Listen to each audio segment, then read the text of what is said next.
Admiral Arun Prakash, former Chief of Naval Staff. We also have with us Vice Admiral P.J. Jacob, retired former Vice Chief of Naval Staff. Air Vice Marshal Vijay Kumar Dayalu is joining us from Delhi.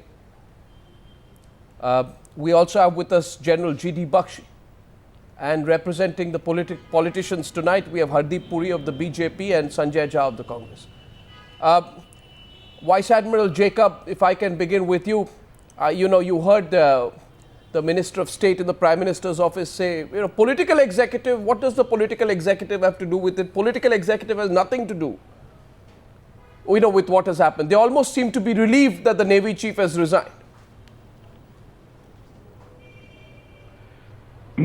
Well, I would say that while I can appreciate what the Navy Chief has done, but for the political leadership and the government itself to say that there is no responsibility for what has happened, to me seems a little odd. The thing is that nothing happens in isolation. Ships have to sail. Nothing happens in isolation. The environment that has been created over the last few years has been a very antagonistic one, where every single thing that the services put up has been opposed, right down to even personnel issues, where something goes to ruled by the Supreme Court, it is opposed by the government. We can't understand in the service. This also goes to whatever the equipment, whether it is a procurement, whether it is refurbishment, every single thing takes far too long. We had this submarine which had a major explosion.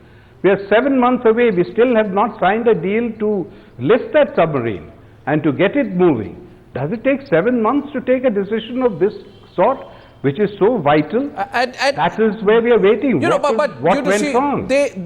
You see, politicians, General Bakshi, politicians like to draw this legal technical line. Can you link this incident to the fact that the submarines did not come? Do you have proof to link the indecision of the Defence Acquisition Council to the accident which happened on Wednesday? They make those kind of arguments, General Bakshi, saying that there is no direct link between officers dying and politicians not doing their job or doing their job slowly. What would you say to them? Arnab, I would say that the responsibility is direct. The question is that it is the business of the Ministry of Defence to provide the wherewithal for the armed forces to fight and fight to win. They cannot win on equipment which is 30 to 40 years old. The Navy submarine program is today 10 to 20 years behind schedule. Preempting what they would say. They say these decisions take time. Is this the only country which is procuring equipment for the armed forces? Are the Chinese not procuring equipment for their armed forces? Are the Pakistanis not procuring equipment for their armed forces? Every nation of the world is procuring what's so special about India, General Bakshi? But not at the snail's pace, not at the callous pace that we have been going. Arnab, are you aware that your MiG-21 fleet is 30 to 40 years old? Oh yes, I am aware. Are you aware that after 1987 you haven't had a gun to replace the Bofors? Are you aware that your air defense equipment is 30 to 40 years old? Are you aware that your helicopter fleets dates back to the 1970s? Well, yes, it takes time. But does it take 30 years? Does it take 40 years? What are the MiG-21s? They are flying coffins. But you are consigning our boys to flying coffins. I think this happens only when the political class becomes arrogant and really does not care. For 50%, and you're right about the MiG-21s, I don't know how many politicians, even if they could, would have dared to get into a MiG-21. And I don't know how many politicians, even if they didn't have to do a job but sleep on the bunker, would have the courage to go into submarines that run the risk, like the one in which we had this accident on Wednesday. They don't have the passion, Sanjay Jha. Politicians don't have the will. They don't have the passion. And I find it intriguing that your government, which very quickly covers up scams, the only time the UPA government works fast is when it has to cover up scams. Like when you had to cover up the Augusta Westland scam, AK Antony did that very nicely, and so did Palam Raju. When you had to cover up the Tatra truck scam, you did it very, very quickly. But when it comes to decisions such as the acquisition of new submarines, for which money has been allocated, why does it take so long?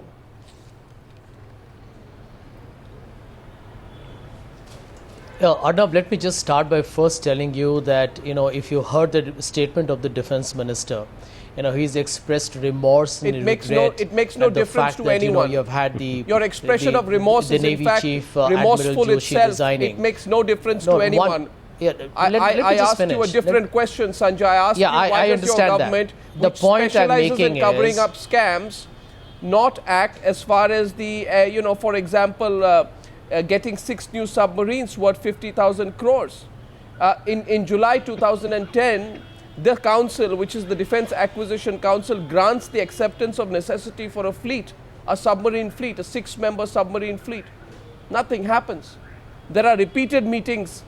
It doesn't get the approval of the Cabinet Committee on Security. In the intervening period, Sanjay, you will be delighted to note that while you sit and do nothing on these instances, your government, the Congress party and the UPA worked very hard to try and cover up the Tatra scam and the Augusta Westland scam. So defense scams you cover up very quickly. But simple submarine acquisitions which can save the lives of people and defend our country better, you don't seem to care enough, Mr. Jha. You just don't seem to care. I'm sorry, I completely disagree with you, and let me start by first telling you, I don't think we should try and trivialize this discussion. How is this the government, for the record, has never tried to cover up scams. We can discuss it some other time. But coming down to the point on the issues that we have raised. No, Mr. On the issues Jha, no, 1 minute. Mr. Jha, 1 minute. I'll tell you why. I don't know why you keep saying every time.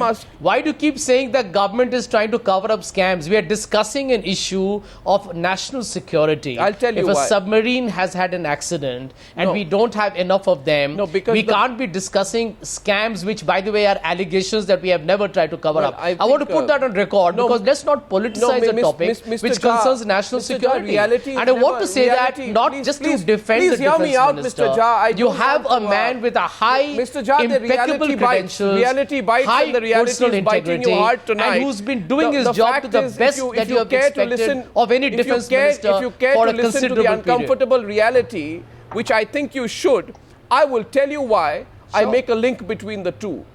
Because unlike you, Mr. Jha, I don't indulge in empty rhetoric and I'm weak on fact. Tonight you are weak on fact and your rhetoric is so shallow and hollow that it's almost appalling. Mr. Jha, let me tell you this. The acquisition, the ACN, the acceptance of necessity is required for a fleet. And I think if you don't trust me, let's go across to Admiral Arun Prakash and ask him why. Tell me, sir, Admiral Arun Prakash, you've been Chief of the Navy. Is it true or not that the acceptance of necessity for a fleet of new submarines lapsed twice because tenders were not offered due to delays in approval by the Cabinet Committee on Security, which includes the Prime Minister, the Defence Minister, the Finance Minister, the Home Minister and the Minister for External Affairs? Is this true, Admiral Arun Prakash, that it lapsed? Well, yes, it's true that the attention of the government was drawn to the fact that our submarine fleet is rapidly declining and we need urgent replacements as far back as 2004. Yeah. Now, for reasons which are not quite clear, the decision to sign the contract, acquire fresh submarines kept on getting delayed. Why? Longer and longer. Why? Why was it getting Mr. delayed Goswami, I want longer? to just draw your attention to one fact. It's great fun bashing politicians. But let's not stray too far away from the reality of things.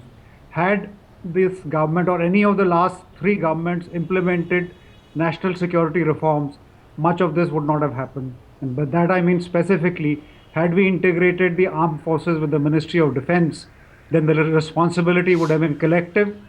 The question of a chief resigning may or may not have arisen, and if he had offered to resign, the defense minister was perfectly at liberty to say, look, it is our problem, let's resolve it. There's no need for the chief to go home.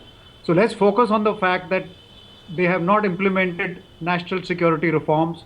They're not integrated the armed forces with the MOD. There is no chief of defense staff. Who is they? Who are the they you are referring to, Admiral Arun Prakash? Just one more small point. No, who are the Let's they? not When get carried away by hyperbole and say all our MiGs are flying coffins and all our ships are unseaworthy.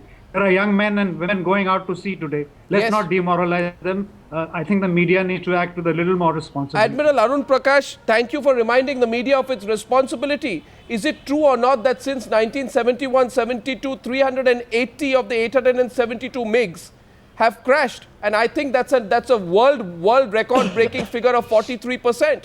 And as far as politician bashing is concerned, Admiral Arun Prakash, you will bear me out on this one, that there was a 2-year time limit within which the Prime Minister, the Minister for Defence, the Finance Minister, Home Minister and Foreign Minister have to take a decision. When they don't take a decision, you are aware as the former Navy Chief that you have to go through an entirely fresh approval process.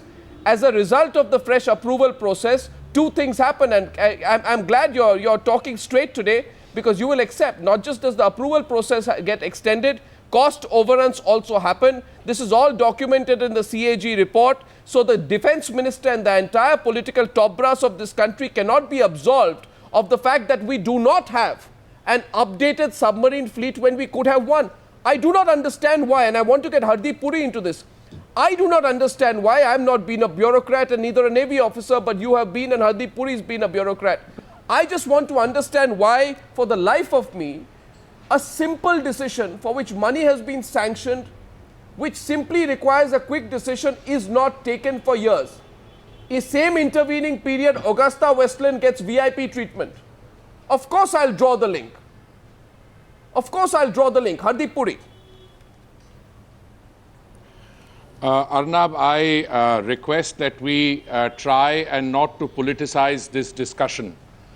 As against a force level of 18 to 24 submarines, which we should have at any given point of time, we presently have 13, and the mishap took place on a vessel which is the 13th. According to a perspective plan worked out, I think, around 1999, we should have had 12 new submarines join the fleet between 2000 and 2012. And not one single submarine joined the Navy during this 12-year period. Now, I have absolutely no doubt, with my experience as a former Joint Secretary for the Navy, and I had the privilege of serving when Admiral Arun Prakash was the ACNS Air, if I remember correctly, and I think Admiral Jacob was the Director General Coast Guard. The fact of the matter is that we have been slow, that there has been neglect, and that in the process, it is not just the civilian part of the Ministry of Defence, which I must submit has to take a fair amount of the blame, but at the political level, and if I may be permitted to say so, some also in naval headquarters, and perhaps the system is not functioning. And that explains why out of the 138 ships and submarines that we have in the Indian Navy today, more than 50% are over 20 years old. And at the core of this is what Arun says is the structure of the civil-military relationship. And I don't believe we should trivialize this, because this is not an allegation which is being made by a former Chief of Naval Staff. Let me quote to you what the Prime Minister of India said in November 2013, when he was addressing the Combined Commanders Conference, and he says, and I quote, he said that one needs to emphasize the need for urgent and tangible progress to create the right structures for higher defense management. So the problem is well known. Now, this is the statement, problem, Mr. Puri. The problem is well known. No, the problem is well known. Three things are clear. One, decision making is not there, right? Secondly, we have an increasingly depleted fleet. Not even the most enthusiastic supporter of this government will say no. We have 61% of the force of frigates as per a CAG report, 44% for destroyers.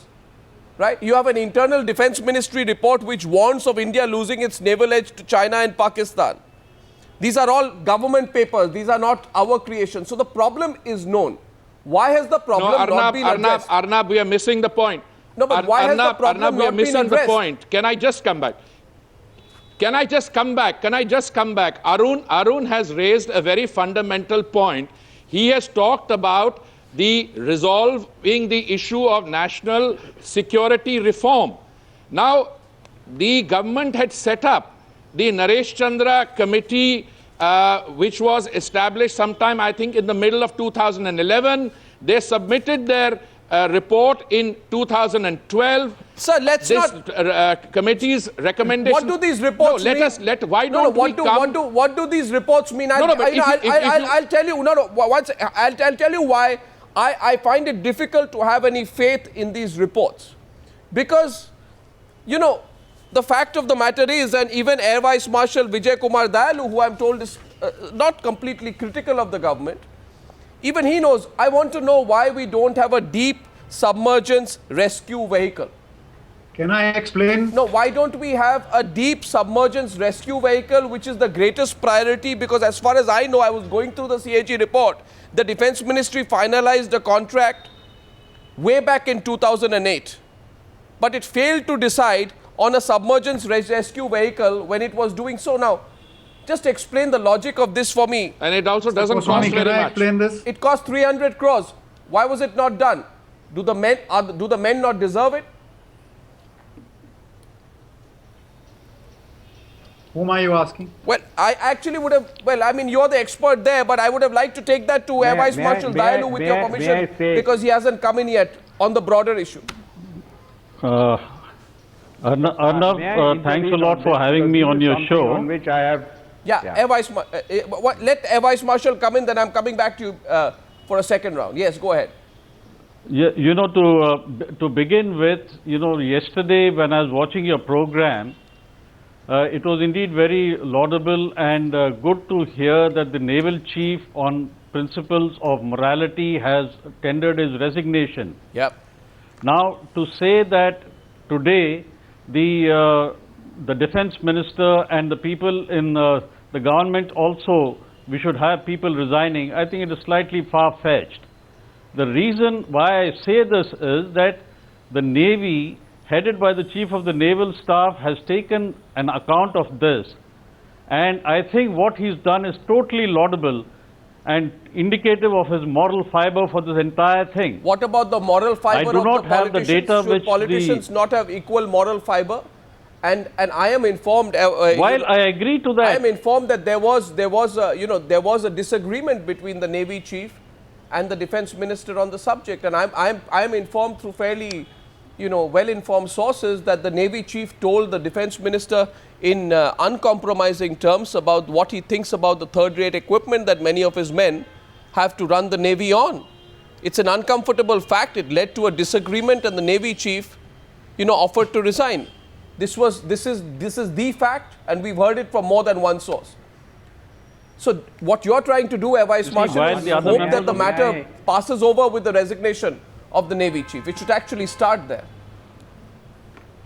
Can I intervene? Well, I feel at this point in time, more resignation will not help the matter. Made by Admiral D.K. Joshi. 1 second, please. Public statements are the tip of the iceberg, Sanjay. We all know that. Yes, Air Vice Marshal Dayalu, please continue.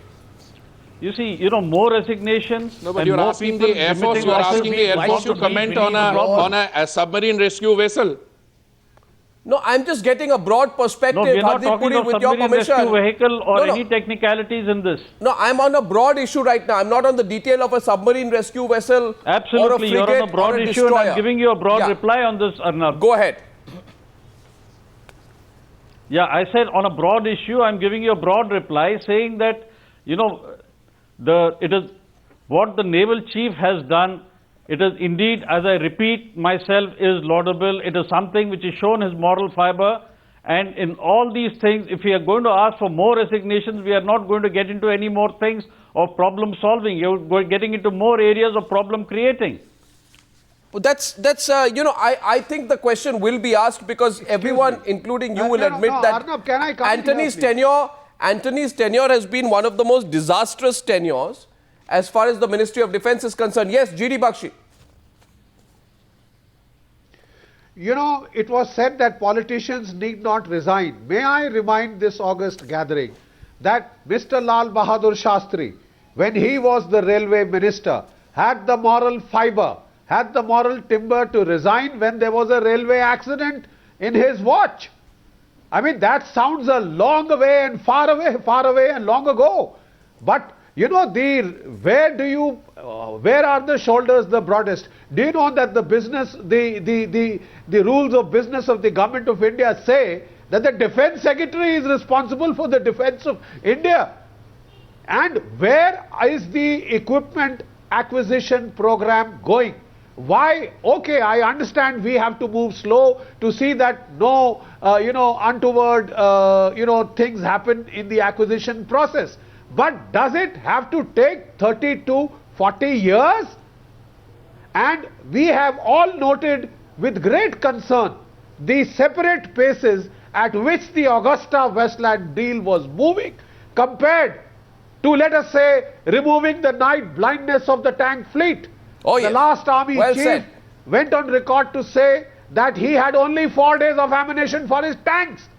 That ammunition still hasn't come in. But the Augusta Westland deal, the helicopters which were deemed too expensive for the American president, were purchased at such a, blinding pace. I wish that pace had been applied to our naval submarines. I wish that pace had applied to our light combat aircraft and the Rafale, or whatever you are trying to get to replace the MiG-21s. So I wish that had applied to our This issue, therefore, now we are opening it up.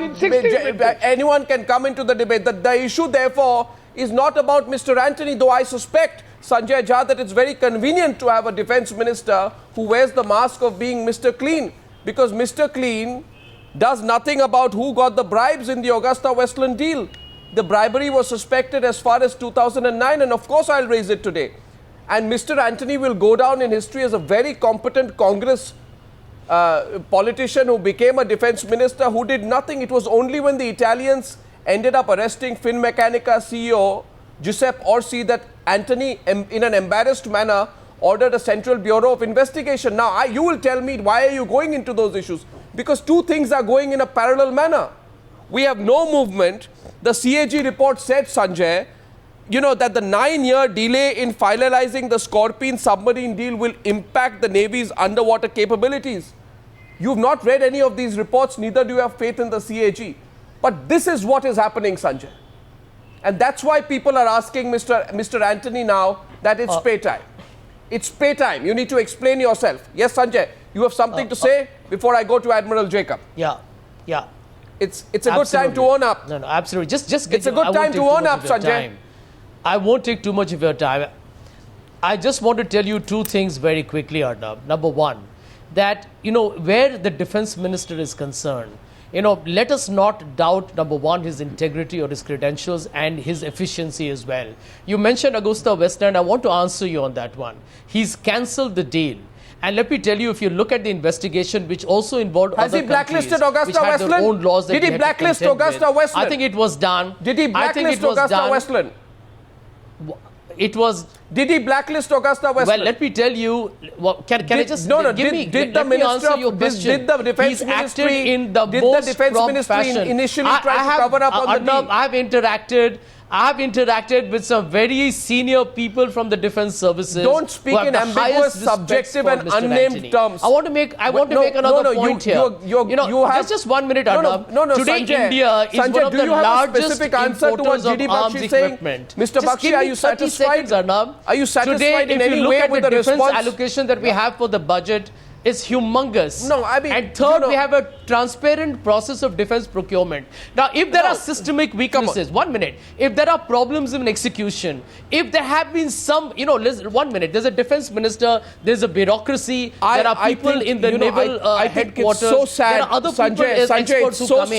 Now, if there are weaknesses, it's so sad that you're trying to cover this up. Now, Mr. Sanjay not by pointing blame. Mr. Sanjay Jha, please stop blaming the defense minister. Of course, we'll blame the defense minister because the defense minister blames everybody else. You are not aware of what the defense minister says. Your defense minister in November 2013, your defense minister in November 2013, you got an honest man who goes is and sincere meets. about his job. I am not interested in whether he's honest or not, but I'll certainly question that this very honest man, when several politicians were accused of accepting huge bribes from some strange people from an Italian company for Augusta Westland for the supply of 12 AW101 helicopters, when the bribe was suspected way back in 2009, your Mr.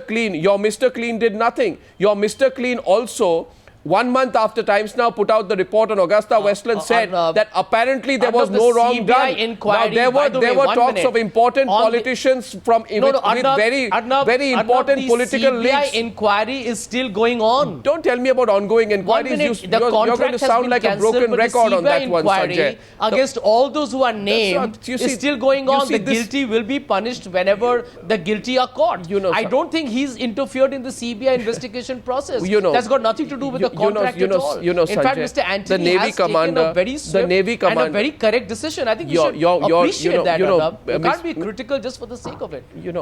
I get Mr. Admiral Jacob into it. I remember that A.K. Antony went to a Navy commanders meeting. And you know what he told the Navy commanders? He said, stop wasting national resources. He said that, didn't he, Admiral Jacob? He said this just 3 months back. He admonished the Navy commanders. He said, stop wasting national resources. Do you have the courage to ask your Prime Minister that whose resources were you wasting when your cost escalations, because of every single deal that you don't take a decision on, thousands of crores, your cost escalation goes up? Who's wasting national resources? How much money is wasted by paying the arms dealers more money? Which foreign company makes more money? You don't have the courage to ask those questions. Admiral Jacob, did he make that remark or not? Yeah, of course. The point at issue here is that we have been debating this issue of acquisition programs ad nauseum. We've made so many plans. We made a 30-year submarine building plan. We made a force-level plan to 2025. At that point of time when the BJP was in power, we got approvals from the cabinet. All this is on record. Subsequent chiefs and various people who came have made sure that these plans were put up at all times. Nothing has moved. There is not a single acquisition. Nothing has moved. Today, do you know that most of the major capital ships of the Indian Navy are going to sea without a helicopter, which is a multi-role helicopter, which is supposed to be equipped? They're supposed to be equipped with 2 of them. We don't even have one to put on, which is operational. You may go in for an Augusta helicopter for VIPs, but you don't have the time to procure helicopters for a fight for the fighting unit. That's so true. Where you want to do anti-submarine warfare. This is the point. You had a Scorpion submarine. Whose fault is it that it's been delayed? It was conceived of many years ago. I remember when I was Vice Chief, it was conceived. It has taken us so long for the Scorpion to come. We are now so short of submarines. That was a fine arm. It's a service which is professional to the core. And I'm really distressed to see the way that they have been forced to manage with what they have. They don't have a submarine rescue vessel. I remember, I mean, it was mooted many years ago. I reiterated also when I was Vice Chief. At that time, it was taken that we would get it in a couple of years. I retired in 2001. This is 2014. We still do not have a submarine rescue vessel. No, they don't have it. But when the Commonwealth Games were... Who's at fault? No, but when the Commonwealth Games were happening, in which, what's that man, Suresh Kalmadi from the Congress party was trying to make allegedly a colossal amount of money. At that point of time, they even were authorizing fixed and approved commissions for the sale of VVIP choppers for sale to the Home Ministry. And I think the question is very relevant, isn't it? Isn't this question extremely relevant that you don't have the choppers required for Navy personnel, but you want to buy VVIP choppers? It is not for Navy, it is to fight. It is to have the capability to fight a war at sea. Agreed. That is what we are looking at. We don't have, the Sea Kings are old, they are not really airworthy. We are keeping them going. Because one thing about the armed forces and the Navy and all the three armed forces, we try and make do with what we have. But now things have been stretched to such an extent, there is an absolute apathy in the way the Ministry of Defence functions. Yeah. They're not accountable, though as everybody knows the rules of government business state that the Defence Secretary is responsible for the prosecution of war that's why by the Defence Minister through the Defence Secretary. And that's why that is why you have this problem. So Arun Prakash's point is absolutely correct. We need to have a direct, single point advice on military matters to the political leadership, and there has to be a direct dialogue. Yes, I remember when I was Vice Chief, I could walk into Mr. George Fernandez's office anytime and put a file down, and I was only Vice Chief. And I could get something through. He would listen to me. Now, for God's sake, I don't know where we are going.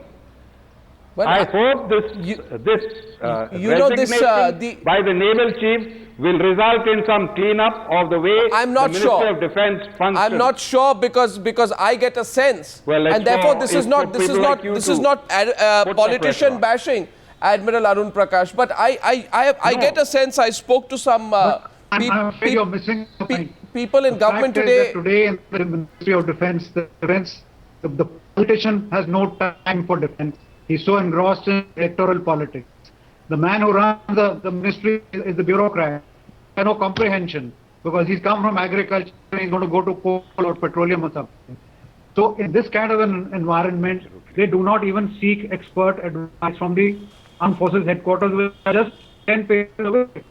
So the whole system is dysfunctional. Politicians' sole interest in acquisition is how much will go into the party coffers. Exactly. That is the full extent of his interest. Otherwise, he's preoccupied with elections, with parliament, with various other things. The bureaucrat, the transient person, he has no comprehension and he's not interested. You want is sitting in the service headquarters. He's asked. You want.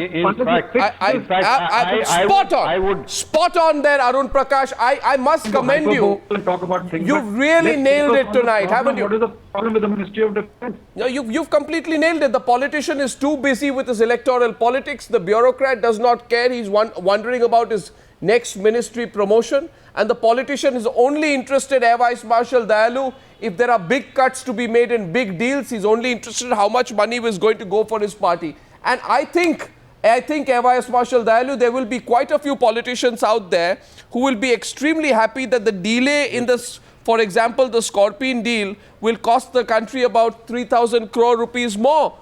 How do they care if the ministry's inefficiency added to it? More money spent, maybe more lucrative for these politicians, as Arun Prakash has told you. Would you disagree with Arun Prakash? There is an escalation clause in everything. Of course there is. Every deal has an escalation clause. Yeah, but we pay for it, sir. That is something which a lot of people forget. Yeah, but we pay for it. I think, yeah. In 2004, the cost of the submarine perhaps we are a part of the system. 1 crore per day. And yet there was no sign of anybody wanting to sign the deal till Mr. Mukherjee took a hard decision and went ahead and signed it. 1 crore a day, the submarine price was going up. And they did not care. Because for them it's only about the commission. Yes, Air Vice Marshal. Yeah, why I want to say one more thing. Air Vice Marshal, just one quick word to you. Yes, GD Bakshi, I'll come to you after that. Yeah. Arnab, this entire thing about the pricing of the submarines and the lineup for the acquisition, etc. I'm really not clued up on these things. The basic issue, what I was getting into for this thing when your office asked me was, should the political bosses also pay a price for this? They should. After the chief of the naval staff has demitted office. Why shouldn't he? Well, if the politician has been, no, why shouldn't he? Because the sum total. You see, because the sum total of everything we are discussing boils down to one thing. The naval chief having demitted office. The naval chief has demitted office, and that itself is a step back for the politicians also. No, certainly not. Certainly not. I think a lot of the politicians are extremely gleeful over the fact that the naval chief has resigned, because you have a one-stop shop to blame everyone. GD Bakshi, you agree with me? Arnab, that's the sense I got. Here. No, Arnab, we are missing the point here. There is an institutional issue. General Admiral Joshi has taken moral responsibility for a fast depleting force level. He has taken responsibility for what has happened. Why has the force? But why is there attrition in the force? Why is there attrition in the force?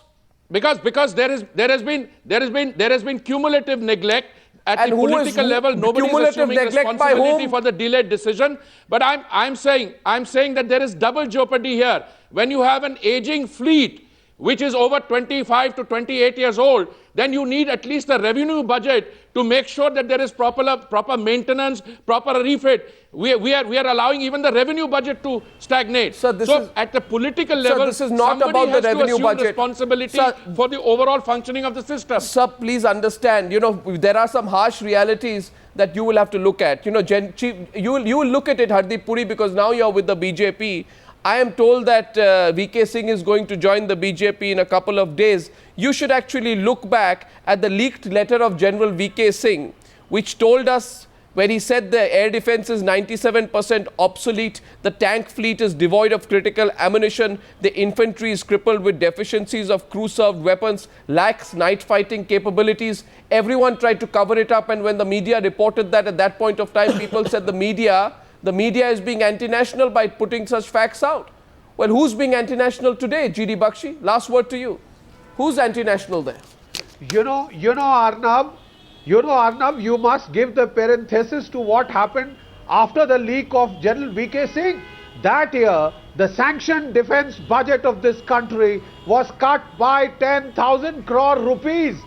That was the answer of the Ministry of Defense and our political establishment to the very grave, infirmities pointed out by the chief of an army staff, a serving chief who said he doesn't have ammunition to fight a war beyond 4 days. And what is your reply?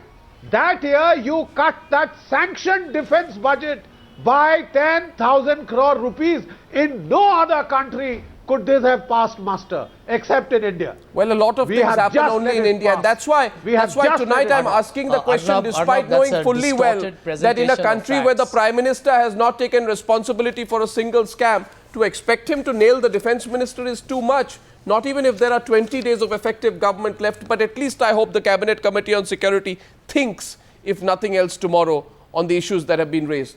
Thank you, gentlemen, for joining me on that debate.